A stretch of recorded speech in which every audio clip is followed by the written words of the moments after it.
আমি দীর্ঘদিন head examiner ছিলাম, তাতে দেখেছি যে এক্সামিনার টু এক্সামিনার অনেক ভ্যারিয়েশন হয়। শুধু বিষয়টা ঠিক মতো লিখলেই যে নম্বর আসে তা নয়। এখন তোমাদের এই ব্যাপারে খুব সতর্ক হতে হবে। এমসিকিউ ফিল আপটা আমি একটা খাতার নমুনা দেখাচ্ছি, এত ভাবার দরকার নেই, কিন্তু যা পড়ে গেছো দেখবে লেখা শুরু হলেই সব হুড় করে মনে পড়বে। এটা সকলের ক্ষেত্রে হয়েছে। কতগুলো টেকনিক্যাল ব্যাপার যদি তোমরা সাউন্ড থাকো না, তাহলে তোমার পরিশ্রমটা সার্থক হচ্ছে। কারণ একটু ধৈর্যের ব্যাপার আছে, পেশেন্সের ব্যাপার আছে, চতুর হতে হবে পরীক্ষা। অপশানের যে ঘরটা আছে, এটা আমার অভিজ্ঞতা থেকে বলছি। কিন্তু আমাদের যদিও বলছে কাউন্সিল যে শুধু ওইটা লিখে দিলেই হবে, কিন্তু আমি তোমাদেরকে সাজেশন দেবো যে আমি সঙ্গে সঙ্গে অপশনটা লিখলাম আর সঙ্গে সঙ্গে কথাটা লিখে দিলাম, এটা অনেক সময় তোমাকে আবার বিপদেও ফেলতে পারে। বারবার আমি পরীক্ষার্থীদের বলছি, তোমরা যতই পড়াশোনা করো না কেন, একটা জায়গায় থাকবে, তুমি কিন্তু ওখানে একজন লোক যে তোমার সামনে নেই, তাকে তুমি খুশি করবে। অনেকে কি করে একটু বড় বড় করে লেখে, সেটা কিছু দোষের নয়, কিন্তু এই ক্ষেত্রে তাকে একটু কন্ট্রোল করতে হবে। কে কখন কি মুডে থাকে, কেউ ভাবছে আমি খাতা আনলাম ছাত্রদের, আমি খুব সিনসিয়ারলি দেখবো, কদিন কোনো ঝগড়াঝাটি নয়, কোনো বিভ্রান্ত নয়। আবার কেউ ভাবছে এই মানে দে গরুর গা ধুয়ে, এরকম ব্যাপার। এসে কিউর জন্য আমি আবার দেখাচ্ছি। আর আমি বলবো এসে কিউর সবগুলো উত্তরই করে আসে, ভুল হতেই পারে, আমাদেরও অনেক সময় স্পেলিং ভুল হয়, আমাদের দেখতে হয়। এখন তো আমরা পকেটে ডিকশনারি নিয়ে ঘুরে দেখে নিই, আর মনে করি যে ভুল দেখে দেখে নম্বর কাট না, কিন্তু কোন ভুলটা মার্জনীয় আর কোনটা অমার্জনীয় সেটা কিন্তু আমাদের দেখি। এইখানে মার্জিন দেওয়ার এটা গুরুত্বপূর্ণ জিনিস। এইগুলো কিন্তু খুব মানে একটা টনিকের কাজ করে। বং মিষ্টি কিন্তু ঠিক সময় এটা উপস্থাপন করছে, এই সময় মনটাও একদম পরীক্ষা ওরিয়েন্টেড আছে। আমি রাফ করার সময় কিন্তু অবশ্যই দাগ নম্বর দিয়ে রাফটা করবে। পরীক্ষা হলে শুধু ভালো পড়ে গেছো, সব কোশ্চেনের উত্তর জানা আছে, আমি লিখে দিয়ে চলে এসেছি, ভালো রেজাল্ট হয়ে গেল, তা নয়। সামনেই তোমাদের উচ্চ মাধ্যমিকের ফাইনাল এক্সাম। পরীক্ষার খাতায় তোমরা বেশ কিছু ভুল, কিছু মিস্টেক করে থাকো, যার দরুন তোমরা পরীক্ষায় সবকিছু লিখে আসো কিন্তু ফুল নাম্বার পেতে পারো না। আজকে আমরা সেই ভুলগুলো নিয়ে ডিসকাস করব। আমার সঙ্গে রয়েছেন অরবিন্দ স্যার, অরবিন্দ মালি স্যার। স্যার কাঁথির একটা স্বনামধন্য স্কুল, কাঁথি ক্ষেত্রমোহন স্কুলের স্যার ইংলিশের টিচার। স্যার কিন্তু দীর্ঘদিন ধরে ইংলিশের খাতা চেক করছেন। স্যারের দীর্ঘদিনের অভিজ্ঞতা থেকেই স্যার তোমাদের আজকে বলে দেবেন যে কোন জায়গাগুলো তোমরা মিস্টেক করো, ভুল করো। যে জিনিসগুলো তোমরা যদি একটু রেকটিফাই করে দাও, একটু যদি সচেতন থাকো, তাহলে কিন্তু সবাই খুব ভালো নাম্বার করতে পারবে। স্যার আপনাকে চ্যানেলে ওয়েলকাম। স্যার এক এক করে আমরা পয়েন্টগুলো ডিসকাস করব, যে কোন জিনিসগুলো ওরা খাতায় ভুল করে, যার দরুন ওরা অ্যাকচুয়ালি ফুল নাম্বার হয়তো অনেকে ভালো করে লেখে কিন্তু ফুল নাম্বার পেয়ে আসতে পারে না, কিছু মিস্টেক থাকে। আমরা কিন্তু এরকম নয় যে শুধু ইংলিশ নিয়ে কথা বলবো, আমরা কিন্তু ইন জেনারেল স্যার, তাই তো সার্বিকভাবে প্রত্যেকটা খাতার ক্ষেত্রে তোমরা কোন জিনিসগুলো নজরে রাখবে, কোন জিনিসগুলো তোমরা ভুল করে ফেলো, যার দরুন স্যারেরাও রেগে যান, নাম্বার দিতে দ্বিধাগ্রস্ত হন, তো সেগুলো নিয়ে আমরা আলোচনা করব। স্যার তাহলে আমরা ডিরেক্টলি ভিডিওতে প্রসিড করছি। স্যার আমরা প্রথম পয়েন্টে আমরা ডিসকাস করব, সেটা হচ্ছে স্যার ওই যে খাতা যেটা রয়েছে, যে কপিতে তারা লিখবে, ওই আনসার শিটের যে ফ্রন্ট পেজটা, ওটা কিভাবে ফর্ম ফিল আপ করবে, মানে এটা একটা খুব গুরুত্বপূর্ণ পয়েন্ট যে আমাদের ফ্রন্ট পেজটা কেমন করে ফিল আপ করবো। কারণ খাতার শুরুতেই যদি আমরা একটু বেশি কাটাকাটি করে ফেলি বা একটু যদি দৃষ্টিকটু হয়, তাহলে কিন্তু এক্সামিনার একটু অখুশি হন, তার উপর একটা ব্যাড ইমপ্রেশন সৃষ্টি হয়ে যায়। তাই আমি সমস্ত পরীক্ষার্থীকে বলবো এ ব্যাপারে খুব সচেতন থাকবে। আমার অভিজ্ঞতায় দেখেছি যে পরীক্ষা হলের মধ্যে প্রথম দিন পরীক্ষা বা পরীক্ষার শুরুতে একটা যে বিষয়ের চাপ থাকে, সেই চাপে তারা কি করে, লিখতে গিয়ে হয়তো নামের জায়গায় সাবজেক্টের নাম হয়ে যাচ্ছে। এই ব্যাপারে একটু অ্যালার্ট থাকতে হবে, কারণ পরীক্ষা কিন্তু সব কিছুকে নিয়ে, সব দিকে তুমি যদি ঠিকমতো সতর্ক না থাকো, শুধু বিষয়টা ঠিকমতো লিখলেই যে নম্বর আসে তা নয়। একটা সুন্দর খাতা তোমাকে কিন্তু প্রেজেন্ট করতে হবে। কারণ একটা কথায় আছে, পাইলে দর্শনধারী তারপর গুণ বিচারী। তো একটা ইমপ্রেশন প্রথম থেকে ক্রিয়েট করতে হবে। তাই আমি একটা খাতার নমুনা দেখাচ্ছি, এইভাবে একটা খাতা তোমাদের দেওয়া হবে। আমি একটু দেখিয়ে দিচ্ছি। প্রথমে থাকবে সাবজেক্টটা একদম ক্লিয়ার করে ডিস্টিংক্টলি লিখবে। যেমন আমি অনেক সময় দেখি যে লাইফ সায়েন্স ওটা হচ্ছে বায়োলজিক্যাল সায়েন্স বা এরকম যে সাবজেক্ট, এটাকে একটু মেনশন করবে, মানে প্রশ্নপত্রে যেই ভাষাটা আছে সেই ভাষায় সাবজেক্টটা লিখবে। তারপরে নাম লিখবে, অ্যাডমিট কার্ডে যেই স্পেলিংটা আছে সেটাই লিখতে হবে, ভুল থাকলেও ওটাই যেন। হ্যাঁ। তারপরে রোল নাম্বার লিখবে, এখানে 6টা বক্স আছে, সেটা ওখানে 6টা ডিজিট আছে, পরপর ঠিক মতো ফিল আপ করবে। তারপরে রোল আর নাম্বার, এটা কিন্তু একটু খেয়াল করবে, একদিকে রোল থাকে তারপরে নাম্বার থাকে, অ্যাডমিট কার্ডে এটা স্পষ্টভাবে আছে, ওটা দেখে নিয়ে করবে। তারপরে রেজিস্ট্রেশন নাম্বার লিখতে হবে।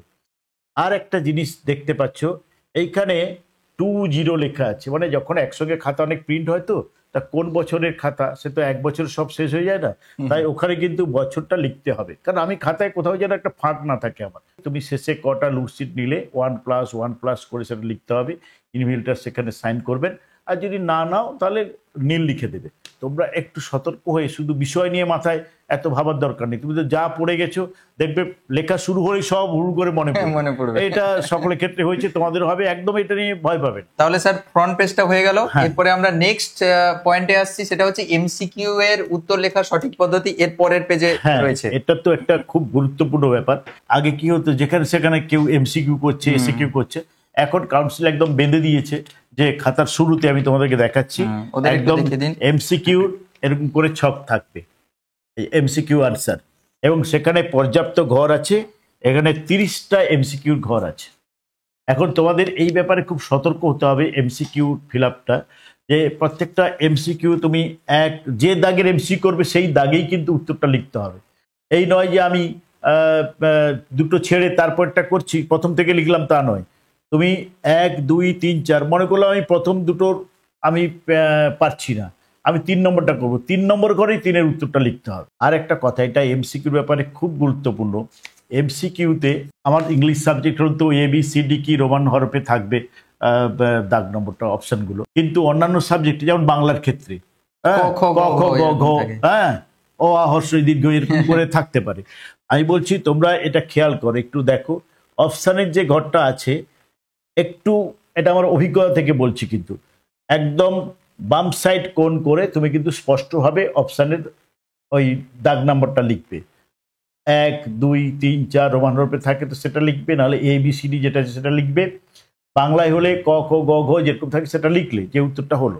এরপরে আমার সাজেশন, আমাদের যদিও বলছে কাউন্সিল যে শুধু ওইটা লিখে দিলেই হবে, কিন্তু আমি তোমাদেরকে সাজেশন দেবো, আমার একটা পরামর্শ, এখানে কিন্তু তোমরা অপশানের কথাটা খুব ছোট সরু বল পয়েন্ট পেন ইউজ করবে, স্পষ্টভাবে এখানে কথাটা লিখে দেবে। কারণ কেন লিখবে, কেন লিখতে যাব, সব ক্ষেত্রে হয়তো হয় না, কোথাও কোথাও কিন্তু এর অসুবিধা তোমরা পড়তে পারো। যেমন আমি বাংলার কথা বলছি, অনেকের হাতের লেখা এমন হয় খ আর ঘ কিন্তু অলমোস্ট সেম হয়ে যায়, পরীক্ষক বুঝতে পারলো না, লেখাটা হয়তো জড়িয়ে গেছে বা কোনো কারণে তার ক্ষেত্রে মনে হচ্ছে এটা ঘ, কিন্তু ওটা হয়তো খ লিখেছো। তার থেকে যদি আমি অপশনটা লিখে দিই, তাহলে কিন্তু তিনি একদম ক্লিয়ার হলেন যে না, এটা কনফিউশনের কোনো জায়গা নেই। তবে আমি একটা কথা বলে দিই এক্ষেত্রে, যে একদম এটা খুব মানে সুচতুর যারা, কতগুলো টেকনিক্যাল ব্যাপার যদি তোমরা সাউন্ড থাকো না, তাহলে তুমি দেখবে তোমার পরিশ্রমটা সার্থক হচ্ছে। কারণ একটু ধৈর্যের ব্যাপার আছে, পেশেন্সের ব্যাপার আছে, একটু চতুর হতে হবে পরীক্ষা হলে। যে আমি সঙ্গে সঙ্গে অপশনটা লিখলাম আর সঙ্গে সঙ্গে কথাটা লিখে দিলাম, এটা অনেক সময় তোমাকে আবার বিপদেও ফেলতে পারে। তুমি ধরো কোনো কারণে তোমার প্রথমবার মনে হয়েছে যে আমার একের দাগের সি অপশনটা ঠিক, কিন্তু একটু পরেই দেখা গেছে যে সিটা ঠিক নয়, আমি মোর অ্যাপ্রোপ্রিয়েট, তখন ডি করতে যাবো, আমি তো এখানে সি লিখে তো ভরিয়ে দিয়েছি, তাহলে কি হবে? আমি বলছি জাস্ট এই জায়গায় তুমি ABCD যাই হোক কোণে লিখে রেখে চলে যাও। তুমি যখন একদম শেষ চিন্তাটা হয়ে গেছে যে আমার আর কিছু নেই, শুধু সিট দাগের কথাটা তখন ওখানে লিখবে, কারণ না হলে তুমি জায়গা পাবে না। হ্যাঁ, এই ব্যাপারে একটু সতর্ক হতে হবে। আর অফুরন্ত জায়গা আছে, তবুও বলবো আমাদের ইংলিশে, আমি ইংলিশের কথাটা দিয়েই বলছি, অন্যান্যতে তো সংখ্যাটা ভ্যারি করতে পারে। আমাদের প্রোজ, পোয়েট্রি আর আমাদের একটা নাটক আছে, ড্রামা, তাতে মোট 12টা চার চার করে কোনো অপশন থাকে, তাহলে 12টা ঘর নিলাম, কিন্তু দেখা যাচ্ছে আমি কোনো একটা দাগে লিখে ভুল করে ফেলেছিলাম, তাহলে সেই দাগটাকে আমি কি করব? আমার তো ওখানে ঘরও ভরে গেছে, সব হয়েছে। তখন তুমি এগুলো কিন্তু আমার কাছে জাস্ট মানে একটা সাবধানতা, এটা করতে আমি বলছি না, তবু যদি করতে বাধ্য হও আর কি, তখন কি করবে? একটা কোনো জায়গায় সেটা লিখে সেই দাগটা কেটে ওই দাগটা ওখানে দিয়ে তখন লিখবে। এই জিনিসটা কিন্তু মাথায় রাখবে, যদি আর্জেন্ট সিনারিওতে, মানে আর কিছু করার নেই, ধরো তুমি এইটাতে, স্যার একটু খাতাটা নিচ্ছি, যদি ধরো 5-এর দাগে যে কোশ্চেনটা তুমি মানে অপশনটা লিখেছিলে, উত্তরও লিখেছো, তারপরে সব ভরাট হয়ে গেছে পুরোপুরি 5-এর দাগে, তারপরে তোমার পরে মনে হলো যে এটা তো ডি হতো কি সি হতো, সেটার অপশন লেখার জায়গা নেই, তখন কি করবো? কান্নাকাটি, তখন মন খারাপ করছো। তো স্যার যেটা বলছেন যে একদম আর্জেন্ট সিনারিওতে যদি সেরকম হয়, ওই 5-এর দাগটা তুমি এখানে তো লিখে ফেলেছো, ওটা কেটে দেবে, দিয়ে তুমি এই দিকে কোনো একটা জায়গায় 5-এর দাগ দিয়ে এই দাগ নম্বরটা কেটে দেবে, দিয়ে 5-এর দাগ দিয়ে ওই অপশনটা এখানে লিখে দেবে। এই এই ক্ষেত্রে আমি একটা কথা বলি, এক্ষেত্রে একটা সমস্যা তাদেরই হয়, এই যে ছোট্ট জায়গার মধ্যে আমি অপশনটা লিখবো, তারাই পারবে যারা হাতে লেখাটাকে কন্ট্রোলে রাখে। আর একটা বেশ সুন্দর একটা সীমিত তার মাপ আছে। অনেকে কি করে একটু বড় বড় করে লেখে, সেটা কিছু দোষের নয়, কিন্তু এই ক্ষেত্রে তাকে কন্ট্রোল করতে হবে আর কি। মানে জায়গাটা মেপে করতে হবে, যেন ঘর ছাড়িয়ে অন্য ঘরে না চলে যায় এই ব্যাপারটা। এমনি খাতা দেখলেই বুঝতে পারবে, কোনো অরিড হওয়ার কিছু নেই। তবুও আমরা যে এটা দেখে দিলাম, নিশ্চিতভাবে তোমাদের মধ্যে একটা সম্যক ধারণার সৃষ্টি হলো যে হ্যাঁ আমাদের এরকম খাতা আমরা পাবো। হ্যাঁ, বং মিস্ট্রি আমাদের একটা আগাম একটা জিনিস জানিয়ে দিয়েছে, প্রিকশনস গুলো দিয়ে দিয়েছে। ঠিক ঠিক। তো দেখো তোমরা সবটাই জানো, কিন্তু স্যার দীর্ঘদিন ধরে খাতা চেক করছেন, তো স্যারের নিজস্ব অভিজ্ঞতা থেকে কথাগুলো বললেন। তো এই জিনিসগুলো তোমরা মিস্টেক করো। শুধু আমার নিজের অভিজ্ঞতা নয়, আমি একটা জিনিস বুঝি, আমি দেখেছি, আমি দীর্ঘদিন হেড এক্সামিনার ছিলাম, তাতে দেখেছি যে এক্সামিনার টু এক্সামিনার অনেক ভ্যারিয়েশন হয়। হ্যাঁ, অনেক, আমি সকলের প্রতি শ্রদ্ধা রেখে বলছি যে যার যার মেন্টাল সেট আপ, হ্যাঁ, কে কখন কি মুডে থাকে। কেউ ভাবছে আমি এই খাতা আনলাম ছাত্রদের, আমি খুব সিনসিয়ারলি দেখবো, কদিন কোনো ঝগড়াঝাটি নয়, কোনো বিভ্রান্ত নয়। আবার কেউ ভাবছে এই মানে দে গরুর গা ধুয়ে, এরকম ব্যাপার আর কি। হ্যাঁ, এই হলো এই আজকের আমাকে 10টা ঠিক করতে হবে, 10টা যে কত সময়ের মধ্যে করতে হবে সেই পরিকল্পনা নেই। এগুলো আমি মানে অপ্রিয় হলেও এগুলো সত্যি কথা আর কি। তাই কোনোভাবেই আমি বারবার আমি পরীক্ষার্থীদের বলছি, তোমরা যতই পড়াশোনা করো না কেন, একটা জায়গায় থাকবে, তুমি কিন্তু ওখানে একজন লোক যে তোমার সামনে নেই, তাকে তুমি খুশি করবে। হ্যাঁ, তাকে খুশি করাটা হচ্ছে তোমার সব থেকে বড় কাজ। এই খুশির প্রথম কথা হচ্ছে পরিচ্ছন্ন একটা খাতা তাকে উপহার দেওয়া। সেই দিকে কিন্তু খুব খুব গুরুত্ব দিতে হবে তোমাদের। ঠিক, স্যার খুব গুরুত্বপূর্ণ কথাগুলো বললেন, সব কিন্তু মাথায় সেট রাখবে, কিন্তু শুধু পড়াশোনা করলে হবে না, কিন্তু এই জিনিসগুলো খেয়াল রাখতে হবে। স্যার এমসিকিউর ব্যাপারটা হয়ে গেল, এরপরে স্যার এসএকিউ, ওই জায়গাটা খুবই গুরুত্বপূর্ণ, মানে মেইন দুটো জিনিস হচ্ছে এমসিকিউ আর এসএকিউ। একদম, এইচএস পরীক্ষার্থীদের ক্ষেত্রে কিন্তু এইচএস এর স্টুডেন্টরা এটা অবশ্যই জেনে রাখো। তা এসএকিউর জন্য আমি আবার দেখাচ্ছি, দেখো এই যে এসএকিউর জন্য তোমাদের নির্দিষ্ট এরকম বক্স থাকবে। এক্ষেত্রে দেখো তোমার হাত পা বেঁধে দিয়েছে, তোমাকে ওইটুকু বক্সের মধ্যে কিন্তু উত্তরটা লিখতে হবে।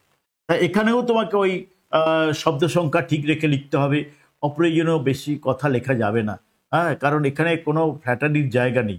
তোমার যেটা মিনিমাম না লিখলে নয় সেটাই লিখবে। কেউ লিখলো who is the poet, Wordsworth is the poet, সেও 1 নম্বর পাবে। আবার কেউ তাকে অনেক ফ্ল্যাটারি করে লিখলো, সেখানে কিন্তু দেখবে সেও 1 পাচ্ছে। আমি তা বলে ওই দক্ষতাটাকে আমি ছোট করছি না, কিন্তু এক্ষেত্রে একটু নিজেকে নিয়ন্ত্রিত রাখলে ভালো হয়, কারণ জায়গা ছেড়ে আমি বাইরে যাব না। আর শব্দ সংখ্যাটা একটু মেনটেন করে চলবে, কারণ দেখছো তো একদম যথেষ্ট সংখ্যা মানে ঘর আছে, আমি মনে করি যে একটা 1 নম্বরের উত্তর লেখার পক্ষে। হ্যাঁ, সেটা তোমরা এই ঘরটা মেনটেন করবে। এখানেও সে একই কথা বলবো, সেই সিরিয়ালি দেখো। হ্যাঁ, এক্ষেত্রে আমার সাবজেক্টের কথা বলছি, অন্যান্য সাবজেক্টের কথা তো আমি সবটা বলতে পারবো না, তবে ঘর যথেষ্ট সংখ্যক দেওয়া আছে, এধারেও অনেকটা দেওয়া আছে। তা কথা হচ্ছে আমাদের যেরকম অনেকগুলো বেশি অপশন থাকে, আমাদের করতে হয় 4টে, কিন্তু দেখা যাচ্ছে 8টা দিয়েছে। সেখানে তার কিন্তু অনেকগুলো তার অপশন থাকে যে আমি বেছে নিতে পারি কোনটা কোনটা। সেক্ষেত্রেও আমি বলবো তুমি যেটাই পাচ্ছ সেই দাগেই উত্তরটা লেখো। হ্যাঁ, 5-এর দাগ পাচ্ছ, 5-এর দাগটাই লেখো, 3-এর দাগ তোমার ফাঁকা থাকবে। এইগুলো কিন্তু করবে। আর আমি বলবো এসএকিউর সবগুলো উত্তরই করে আসবে, কারণ পরীক্ষক কোনটায় মনে করলেন যে আমি এটাই সন্তুষ্ট হয়নি, আমি 1-এর মধ্যে হাফ দেবো, আবার কোনটায় শেষের দিকেটা 1 পেলে, তো তুমি যেটা বেশি পাবে সেটাই তো গ্রহণ করবে। তাই পারলে সবগুলো লিখে এসো, কিন্তু কোশ্চেনে যে নম্বর মানে কোশ্চেনের দাগটা যেটাই আছে এখানে সেই দাগটা যেন সেখানেই থাকে। এবং স্যার সময় বাঁচিয়ে এক্সট্রা কোশ্চেন যেন করে, আগে সবগুলো কমপ্লিট করে এসে অবশ্যই তারপরে এক্সট্রা করবে। এক্সট্রা করার চক্করে শেষে ব্রড কোশ্চেন ছেড়ে দিয়ে আসছো, লিখতে পারছে না, টাইম পেলে না, এটা করো না। ইংলিশে আরেকটা জিনিস হয়, ওদের বানান প্রচুর ভুল করে মনে হয়, এই ব্যাপারটা কিভাবে একটু স্পেলিং ভুল করে? হ্যাঁ, এটা তো আছে। এর একটা খুব ভালো যেটা জিনিস আমি বলে দিই, পরীক্ষকরা খুব বিরক্ত হন, সেটা হচ্ছে একটা স্পেলিং ভুল হতেই পারে। সে আমাদেরও অনেক সময় স্পেলিং ভুল হয়, আমাদের দেখতে হয়। এখন তো আমরা পকেটে ডিকশনারি নিয়ে ঘুরি, দেখে নিই। কিন্তু কথা হচ্ছে যেটা স্টুডেন্ট ভুল করতে পারে সেটা কিন্তু পরীক্ষকরা জানেন, যেটা মার্সি করা যায়। আরো মনে করি যে ভুল দেখে দেখে নম্বর কাটা, না, কিন্তু কোন ভুলটা মার্জনীয় আর কোনটা অমার্জনীয় সেটা কিন্তু আমাদের দেখতে হবে। সব থেকে বেশি মানে অসন্তুষ্ট হন যখন দেখবে যে একটা প্রশ্নে স্পেলিংটা দেওয়া আছে আর ওটা লিখতে গিয়ে ভুল করছে, তখন মানে খুব মেজাজ কিন্তু গরম হয়ে যায় যে আরে এই ছেলেটা কি দেওয়া আছে অথচ সে দেখে লিখতে পারছে না। এইটা একটু খেয়াল করতে হবে, খেয়াল করতে হবে। যে কোনো সাবজেক্টেই শুদ্ধ বানান লেখাটাই বাঞ্ছনীয়, কারণ অবশ্যই। সেখানে আবার সে বেশি করে ইংলিশে দেখা হয় যে একটা এই স্পেলিংটা লিখতে পারলো না, কিন্তু হয়তো বাংলার একটা খাতা দেখে গেলে বা অন্য সাবজেক্ট বাংলায় লিখছে সেখানে অনেকগুলো স্পেলিং হয়েছে, এত কেয়ার হয়তো করছে না। আমি এর মানে এই নয় যে আমি স্পেলিং তুমি ভুল করো আমি এনকারেজ করছি, স্পেলিংটা ঠিক লিখবে। ইংরেজির ক্ষেত্রে তো টুকটাক স্পেলিং ভুল হলেই নজর পড়ে যায়, ঠিক, ঠিক। এটা একটু খেয়াল রাখবে আর কি। স্যার নেক্সট পয়েন্টে আমরা যাব, সেটা হচ্ছে মার্জিন উভয় দিকে দিতে হবে। এটা তো সবাই হ্যাঁ। কেন দিতে হবে সেটা যদি একটু বলে দেন। মার্জিন আমিও বলি আমি উভয় দিকে দিতে হবে। এসএকিউর ব্যাপারে একটা কথা আর একটু আচ্ছা বলে আচ্ছা, দিই। ঠিক আছে। এসএকিউ এটা প্রথম পৃষ্ঠাতে লেখা আছে, পড়বে যে অনেক সাবজেক্টে এসএকিউ হয়তো নেই, হ্যাঁ, কোনো কোনো সাবজেক্ট হতে পারে, সব সাবজেক্ট তো আর আমরা তো প্রত্যেক স্টুডেন্ট 5টা কি 6টা সাবজেক্ট পরীক্ষা দেয়, এখন অনেকগুলোই সাবজেক্ট আমাদের এইচএসে আছে। তা যদি কারোর এসএকিউর দাগ না থাকে তাহলে সে কিন্তু এসএকিউর জায়গাগুলো ফাঁকা রেখে দেবে, হ্যাঁ, এটা ফাঁকা রেখে দেবে, দিয়ে এবার আমরা মূল জায়গায় আসবো। এটা এরকম জায়গায় আসবো, এরকম জায়গায় এলে একদম সাদা কাগজ, এবার আমরা মানে ট্র্যাডিশনাল জায়গাতে এলাম। হ্যাঁ, এখানে এবার তোমার নিজের পছন্দ মতো কোশ্চেন তুমি পরপর লিখবে। তবে আমি বলবো এখানে যে এসএকিউটা শেষ হলো তার পরের পৃষ্ঠাটায় না লেখাই ভালো, দিয়ে তোমরা কালির ছাপটাও পাশে চলে আসে। দিয়ে এখান থেকে শুরু করবে। এইখানে মার্জিন দেওয়ার এটা গুরুত্বপূর্ণ জিনিস।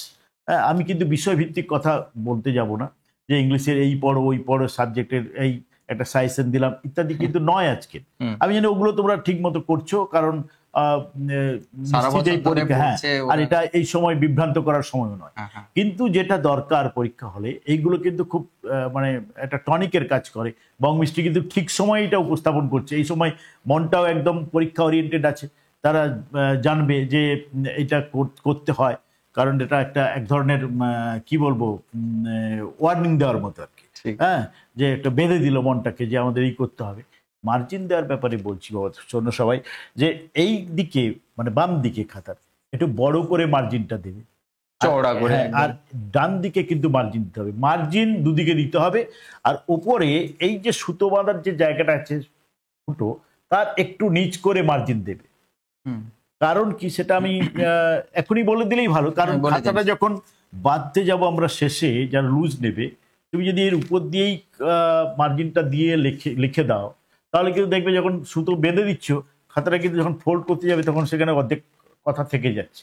তাই একটু এই ফুটোর নিচ থেকে, হ্যাঁ, হাফ ইঞ্চি নিচ থেকে কিন্তু মার্জিনটা দেবে।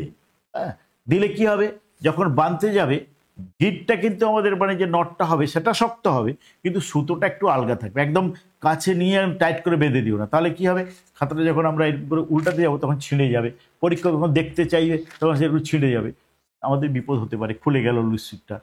এটা একটু খুব গুরুত্বপূর্ণ জিনিস, এগুলো আমরা অভিজ্ঞতায় এগুলো আমরা লব্ধ করেছি যে এগুলো হয় পরীক্ষা খাতা ছিঁড়ে গেল তাকে আবার স্টিচ করতে হয়, এই খাতাটা এমন জায়গায় ছিঁড়ে গেল লেখাটা পড়া যাচ্ছে না, এই জন্য বাঁধার সময় এটা কিন্তু খুব গুরুত্বপূর্ণ। পরীক্ষার শেষের কথা হলো আগে বলে নিলাম, সুতো দিয়ে যখন বাঁধবে তখন খুব একদম জাঁকিয়ে বাঁধবে না, সুতরাং একটু আলগা থাকে কিন্তু গিটটা যেন টাইট হয়, টাইট থাকে।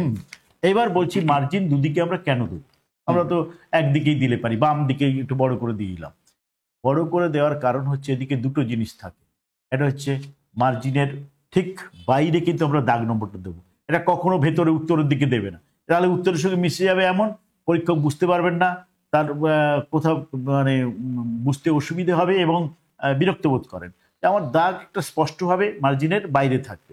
আরেকটা জিনিস, এই ডান দিকে যে মার্জিন, যেসব কোশ্চেনে পার্ট মার্কিং আছে, পার্ট মার্কিংগুলো অ্যাজ পার কাউন্সিলস ডিরেকশন আমাদের ডান দিকে লিখতে হয়, 1+1+ কি 2+2+ করে লিখলো, ওর টোটাল মার্কসটা আমরা বাম দিকে ওই দাগ নম্বরের ঠিক নিচে আমরা ফুল মার্কসটা লিখে গোল করি।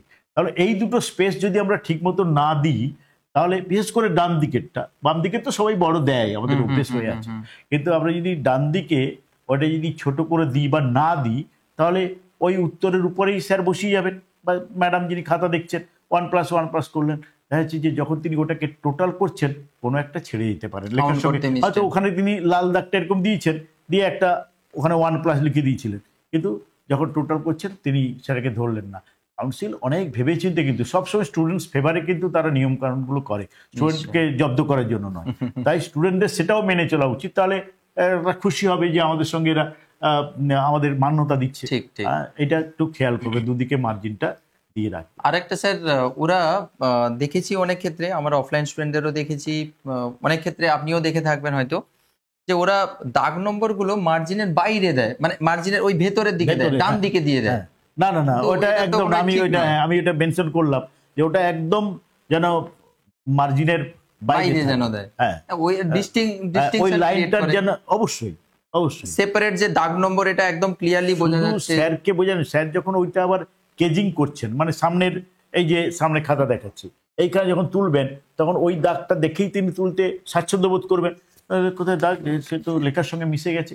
এগুলো হয় আর কি, এগুলো জানি, কারণ আমাদের সবসময় ভাবতে হবে যিনি দেখছেন তিনি, তিনি ওই আমি human- খারাপ ভাবি তিনি খুব ব্যস্ত লোক, তিনি অল্প সময়ের মধ্যে খাতা দেখে নেবেন ভাবছেন, বাড়িতে ঝগড়াঝাটি যদি হয় স্যার, হ্যাঁ, তো তার ইমপ্রেশন তো ওখানে পড়ে যায়, তার একটা ইম্প্যাক্ট পড়ে ওখানে।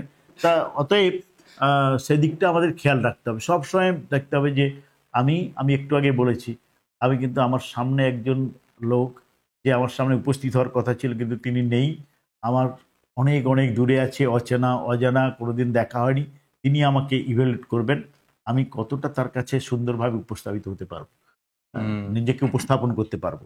অতএব সেই জিনিসটা করতে হবে। স্যারেদের রাগানো যাবে না একেবারে। না, একদম না, এটা বড় টেকনিক। হ্যাঁ, সত্যি। এটা তো যে না আমি বাধ্য করাতে পারি না, আমি এটা লিখেছি আপনাকে দিতে হবে, এরকম তর্ক করা যাবে না। অনেকটা মর্জির উপরে নির্ভর করে। পরীক্ষায় শুধু ভালো উত্তর লিখলেই নম্বর আসে না, অনেকগুলো জিনিস ফ্যাক্টর আছে। আমি অতগুলো জিনিসের ফ্যাক্টরে যাচ্ছি না, তার মধ্যে অন্যতম ফ্যাক্টর এক্সামিনারকে নিয়ে। উনি তোমাকে কিভাবে দেখবেন, তুমি তাকে কতটা ইমপ্রেস করতে পেরেছো, এটা কিন্তু সবসময় মনে রাখতে হবে। কাটাকুটির যে ব্যাপারটা একটু যদি বলেন, যে কাটাকুটি হ্যাঁ। ওরা যখন ঘেঁটে একদম, এইটা একটা ভাইটাল পয়েন্ট উল্লেখ করেছেন। সেটা হচ্ছে যে আমরা যখন কোনো জায়গায়, হতেই পারে প্রত্যেক মানুষের, আমি একটা লিখে ফেলেছি, দেখলাম যে এটা ভুল, আমার স্পেলিংটা ভুল হয়েছে। আমাদের একটা অভ্যেস, এটা ছোটবেলা থেকে যারা চেক করেছে খুব ভালো, এখন যদি কারোর সেই চেক করা নাও হয়ে থাকে এবার করবে, একবার পেন থ্রু করবে, ওখানে স্পট করবে না।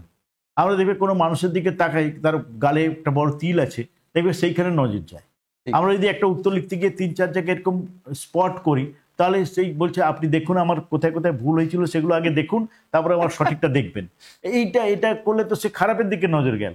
তাই এটা শুধু পরীক্ষার ক্ষেত্রে নয়, আমাদের অন্যান্য যখন কিছু লিখবো, একবার পেন থ্রু করলে দ্যাটস এনাফ। কারণ আমরা মনে করি, আমারও ছাত্র অবস্থায় হয়েছিল, যে মনে হয় আমি এটা একদম একে পৃথিবী থেকে নিশ্চিহ্ন করে দেওয়ার চেষ্টা করছি, যে একে সরিয়ে দিলেই মনে হয় ভালো।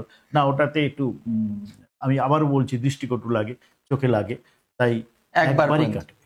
হ্যাঁ, একবারই কাটবে। ব্যাস। ওকে স্যার, মোটামুটি আমার মনে হয় তো অনেকটাই কভার করে নিচ্ছি। একবার তা জাস্ট গো থ্রু করে দিই একবার, যে মার্জিন উভয় দিকে দেবে, কেন দিতে হবে সেটা আমরা ডিসকাস করে নিয়েছি। একটি প্রশ্নের উত্তর এক জায়গাতে থাকবে। এটা খুব খুব গুরুত্বপূর্ণ জিনিস, এবং এটা অবশ্যই মান্যতা দিতে হবে, নাহলে কিন্তু তুমি বঞ্চিত হতে পারো।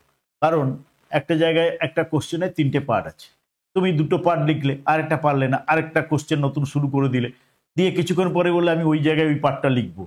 এক্সামিনার এত বিরক্ত হবেন, তিনি তো খুঁজতে চাইবেন যে ওই পার্টটা কোথায় গেল, কোথায় আছে। তুমি লেখনি বলে ধরে নেবে যে ওটাতে ও লেখেই নি, তিনি কমপ্লিট করে দিলেন, তার ওই প্রশ্নটা নিয়ে চিন্তা ভাবনা ওখানে শেষ। যখন নতুন করে কোথাও খুঁজে পাবে, বলে আবার এটা কি হলো, তখন তিনি হয়তো দেখবেন, আবার পেছনে ফিরে তাকে দেখতে হবে, তখন কিন্তু তিনি মেজাজ হারাবেন এবং অসন্তুষ্ট হবেন। তাই যদি কোনো দাগের যে একটা আমি পাঠ পাচ্ছি না, আমি পরে লিখবো, একটু জায়গা রেখে দাও। মানে একটা কোশ্চেনের জন্য যতটা জায়গা নেওয়ার দরকার একসঙ্গে নিয়ে নাও, যদি না পারো সেই সময় ফাঁকা থাক না, পরে পারলে লিখবো, নাই তো নাই।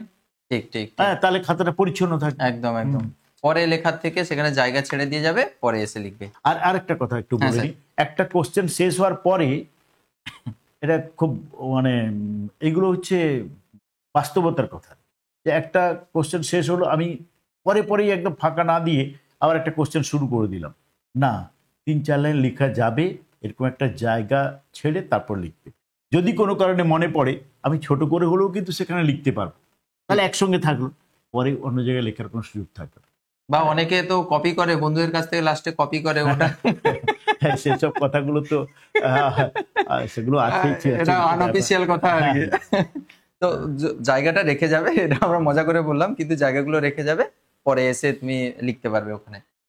আর প্রশ্নের উত্তর এক জায়গায় থাকবে, সব সময় পরীক্ষককে খুশি রাখার চেষ্টা করবে, অনেকবারই কথা একদম। বললাম আমরা। হ্যাঁ। রাফ করার পরে ওটা সঠিকভাবে কেটে দেবে, এটাও আমরা ডিসকাস করে নিয়েছি। তবু বলি, রাফটা করার সময় একদম প্রশ্নের পরে না করে একটা জায়গায় রাফের জায়গা নিয়ে নেওয়া ভালো। এই যেমন মূল খাতাটা আমি একটা রাফ নিয়ে নিলাম, রাফ করার জন্য দুটো পেয়ে নিয়েছি। আমি রাফ করার সময় কিন্তু অবশ্যই দাগ নম্বর দিয়ে রাফটা করবে, যে আমি 3-এর ক রাফ করছি। রাফ করার পরে ওটাকে একদম যাচ্ছেতাইভাবে কাটবে না, জাস্ট একটা লাইন টেনে দিবে, দিলে ওটা বোঝা গেল যে রাফ করেছে, কেটে দিয়েছে। কেটে দেওয়ার কথা কিন্তু কাউন্সিল বলেছে, আমি এই জন্যই বলছি। হ্যাঁ, যে আমার তো রাফ লেখা আছে, আমি কাটবো কেন? একবার জাস্ট কাউন্সিলকে মান্যতা দিয়ে কেটে দেবে, কিন্তু যেন দরকার হলে সে পড়তে পারে। কারণ অনেক সময় খাতা দেখছিলেন, তোমার হয়তো মূল জায়গাটা কিছু বুঝতে হবে, রাফটা দেখে বলছি রাফে তো ঠিক করেছিল, এটা অনেক সময়। হ্যাঁ, তাই রাফটাকে একদম যেন পাঠযোগ্য থাকে আর কি, এমন ভাবে কাটবে একটা লাইন দিয়ে, আর দাগ নম্বরটা দিয়ে রাখবে রাফের পাশে। রাফের পাশে দাগ নম্বরটা দিয়ে রাখবে, খুব গুরুত্বপূর্ণ। রাফ কিন্তু কোনো বাইরের কাগজ নিয়ে করা যাবে না, সঙ্গে যে আমি তো একটা সাদা কাগজ নিয়ে গেছিলাম ওতে করবো, এগুলো কিন্তু অ্যালাউ করা যাবে না, এগুলো ইলিগাল। একদম বাইরের কোনো পেপার নিয়ে যাওয়া যাবে না। ওকে স্যার, তাহলে এটা হলো রাফ করার পরে সঠিকভাবে কেটে দেবে। লুজ বাঁধার কথা তো বলেই দিয়েছি। হ্যাঁ, বলে দিয়েছি, কারণ আমরা সাবজেক্ট ভিত্তিক কথা কিন্তু আজকের বললাম না। আমি যেগুলো বললাম আমি বারবার আমার স্টুডেন্টদেরকেও বলি, আজকের বঙ্গমিস্ট্রিতে এসে বলছি, এবং এটা বহুত আমার দীর্ঘদিন শিক্ষকতা জীবনের অভিজ্ঞতা নিয়ে আমি কথাগুলো বললাম, যে পরীক্ষা হলে শুধু ভালো পড়ে গেছো, সব কোশ্চেনের উত্তর জানা আছে, আমি লিখে দিয়ে চলে এসেছি, ভালো রেজাল্ট হয়ে গেল, তা নয়। এই সঙ্গে কিন্তু আমরা যে পরামর্শগুলো দিলাম এগুলো কিন্তু অবশ্যই মান্যতা দেবে, কারণ এইগুলোই কিন্তু অনেকের অনেক নম্বর বাড়িয়ে দেয়। এবং যেটা এই last but not the least, সেটা হচ্ছে খাতাটা কিন্তু সব সাবজেক্টের একবার রিভাইজ করবে। রিভাইজ না করে, রিভিশন না করে দেবে না। একটা উত্তর একটু ছোট লেখা হোক, কিন্তু রিভিশন তোমার ওই লেখার থেকে অনেক বেশি কিন্তু তোমাকে নম্বর এনে দেবে। দেখবে কোথায় একটা ভুল ত্রুটি পড়ে যায়। এই ব্যাপারে আমার একটা পরামর্শ অবশ্য আছে, যে যদি কোনো কোশ্চেন তুমি শেষের দিকে সময় না পারো, এই টেকনিকটা নিতে পারো। একটা কোশ্চেন পড়া লেখা শেষ হলো, আমি 30 সেকেন্ড এই কোশ্চেনটা নিয়ে একবার চোখ বুলিয়ে নিলাম, তাহলে কিন্তু তখন তো জ্যান্ত আছে উত্তরটা, না তখন টাটকা আছে, তখন কিন্তু মনে পড়ে যাবে আরে এখানে এই হয়েছে। ওটা কিন্তু একদম অ্যাট দ্য এন্ডে কি হয়, রিভিশনটা ওটা একটা জাস্ট চোখে দেখা হয়, একবার দেখা, কিন্তু ওই এফেক্টিভ ওয়েতে দেখা হয় না, তখন হয় না। এই জন্য মনে হয় সঙ্গে সঙ্গে একবার, বেশি নয়, একবার দেখে নিলাম, তখন মনে পড়ে যাবে। তো এটাই ছিল আমাদের আজকে ডিসকাশন। আশা করছি স্যার তোমাদের যে কথাগুলো বললেন তোমরা এগুলো মেনে চলবে এবং তোমাদের এক্সাম সবারই ভালো হবে। Sir thank you so much, গুরুত্বপূর্ণ কথাগুলো আপনি শেয়ার করলেন। সব স্টুডেন্টরা এখন উচ্চ মাধ্যমিক আসন্ন, পড়ায় সবাই আচ্ছন্ন, কিন্তু আমরা তার মাঝে এসে উচ্চ মাধ্যমিকের খাতা কিছু সতর্কতা, এটা নিবেদন করলাম। সবার পরীক্ষা ভালো হোক, সবার শুভ হোক। ঠিক আছে, থ্যাংক ইউ তোমাদেরও। মন দিয়ে পরীক্ষা দাও, পরের ভিডিওতে আবার কথা হবে। ঠিক আছে, টাটা।